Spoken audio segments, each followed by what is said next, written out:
Kristo ang ating dapat sundan dahil siya ang ating kaliwanagan.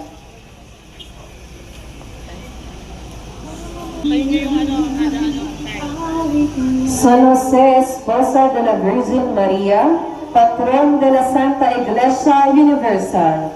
Si Jose ng tahanan ni David ay nakilala mula sa Bagong Tipan ng Biblia bilang asawang lalaki ni Mariang ina ni Jesus, at bagaman ayon sa tradisyong Kristiyano na hindi siya bionikal o tunay na ama ni Jesus, siya ang gumanap na pangalawang amang o ama-amahan nito at ulo ng banal na mag-anak.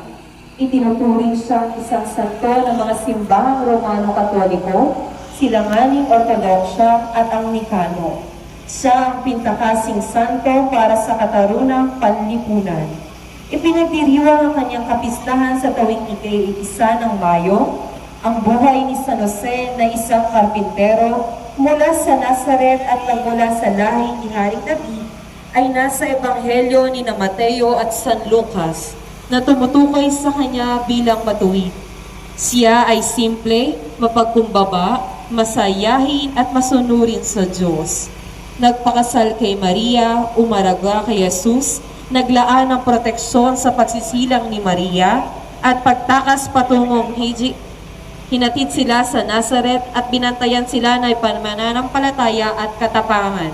Siya ang huwara ng kalinisan ng puso, pagpapasyensya at katatagan ng loob. Ang himaing ito ni San Jose ay nasa pangangalaga ng Barangay Pastoral Council at aagapayan ng mga mamamayan ng Barangay San Jose. San Jose, Esposo de la Virgen Maria, Patron de la Santa Iglesia Universal, ipanalangin mo kami. Banal, bigay ng aming payak na dasal. Ihati.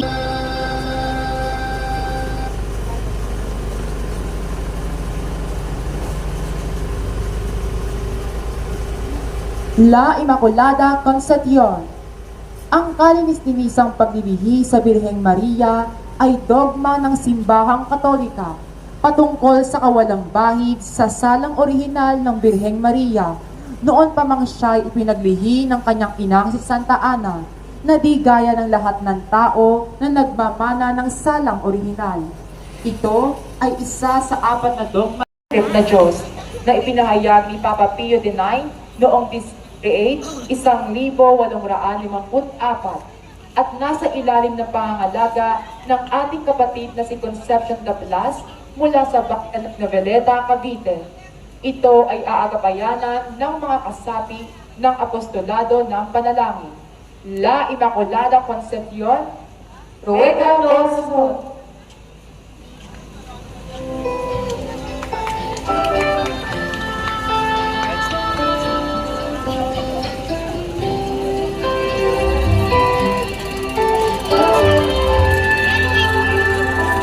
Virgen de las Angustias.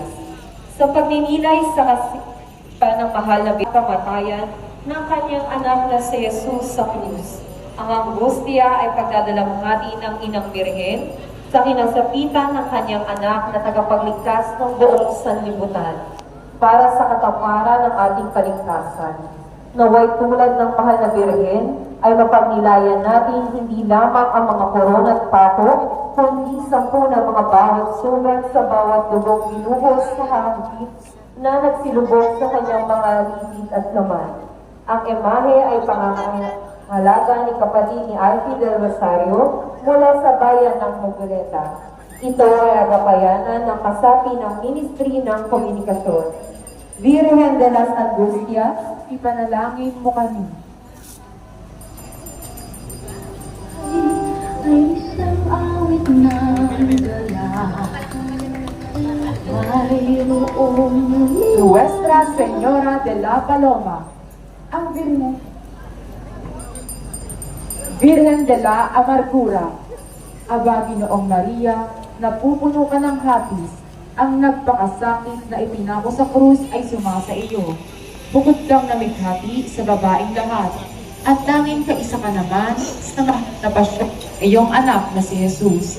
Santa Maria, Ina ng Manunubos, Bahaginan mo kami ng iyong pagpapakasakit.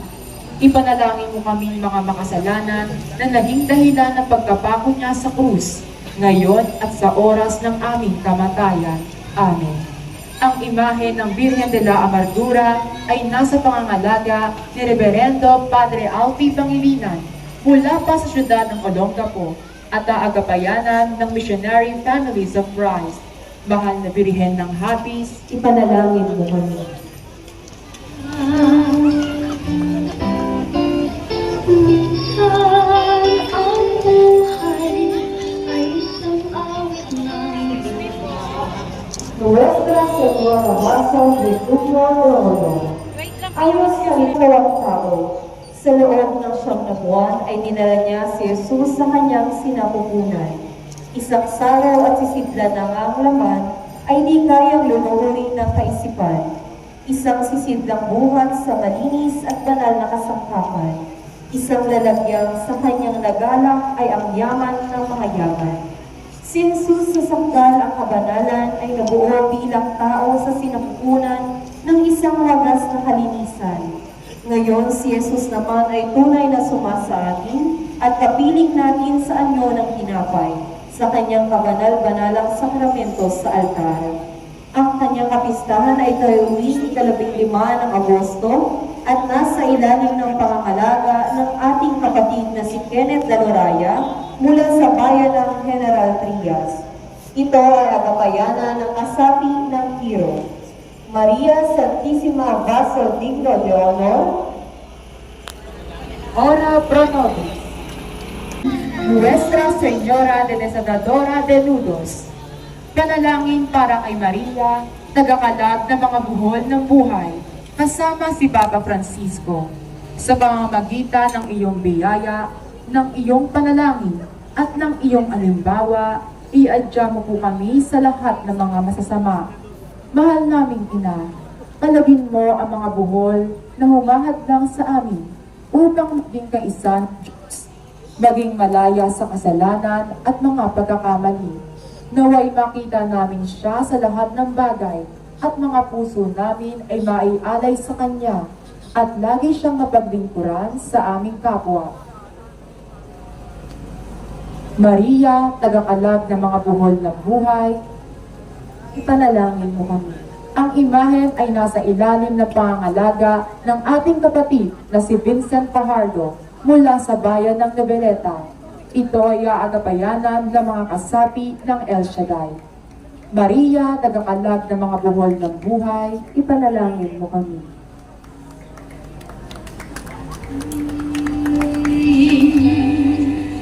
awit niya'y pag-ibig ng Diyos. Sa buhay magpapituon, tulong niya'y Karosa ng Inapoon Bato. Sinasabing wala pa ang mga Kastila ay pinipintuho na ng mga Eta ang sinasabing naghihimalang larawan ng mahal na Birhen sa Zambales.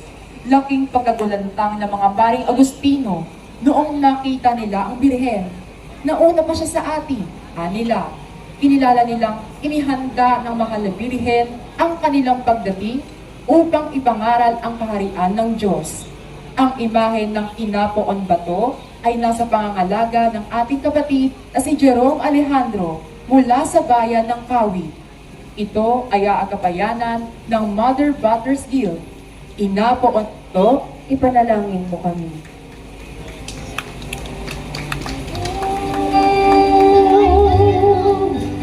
O inang mahal na rito, bawat pamilya'y kapayapat pagkakas. Karosa ng Nuestra Señora de los Dolores de Talumba. Sa baybayin ng Laguna de Bay ay nakita ang isang estampa ng ina ng Hapis. Noong kanilang bubuhati na ay sadyang napakabigat, subalit noong nagsagyawan ng mga babae, ito ay tagling naging magaang. Kakatuwa ang kanilang sayaw kung kaya't sinabing sila'y parang nababaliw o natataro. Kaya ang birhen ay tinawag na birhen ng tulumba. Di naglaon ay nagpagawa ng isang imahe na siyang isinasayaw sa mga lansangan. Ang birhen ay pinagtutulumba ng 7 ulit sa isang taon Bukod pa sa ilang pagtuturumba ng Arroyo sa okasyon, ang kanyang kapistahan ang Viernes Dolores at ika-15 ng Setyembre.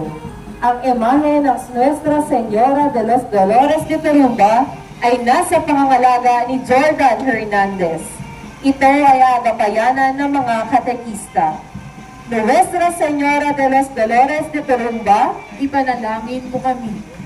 Awit ang Ave Maria, Kristus ka ng diwang balay, Lingid ang awit kaya't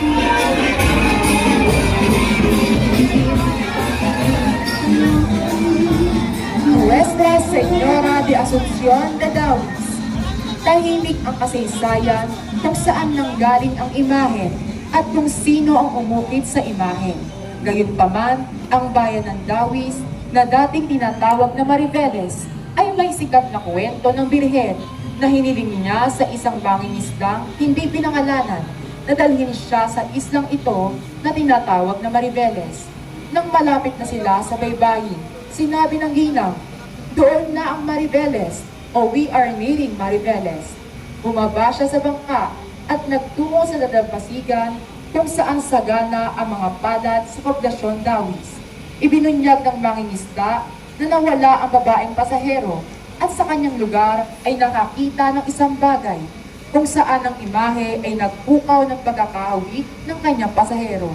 Sinasabi na ang pangalan ng lugar ay hango sa salitang Lawis na ang ibig sabihin ay sandbar.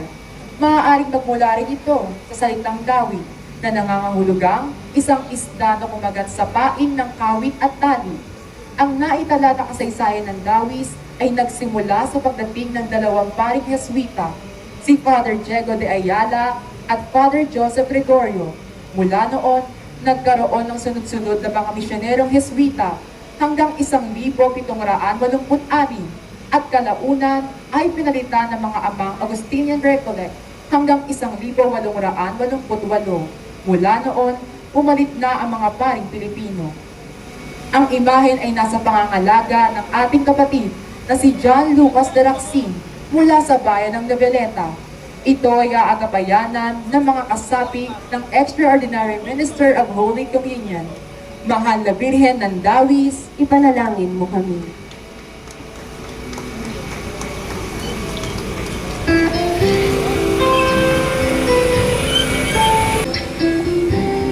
Nuestra Señora de la Luz de Cainta. Ang debosyon sa Mahal na Birhen ng Liwanan ay ipinakilala sa Cainta noong 1727.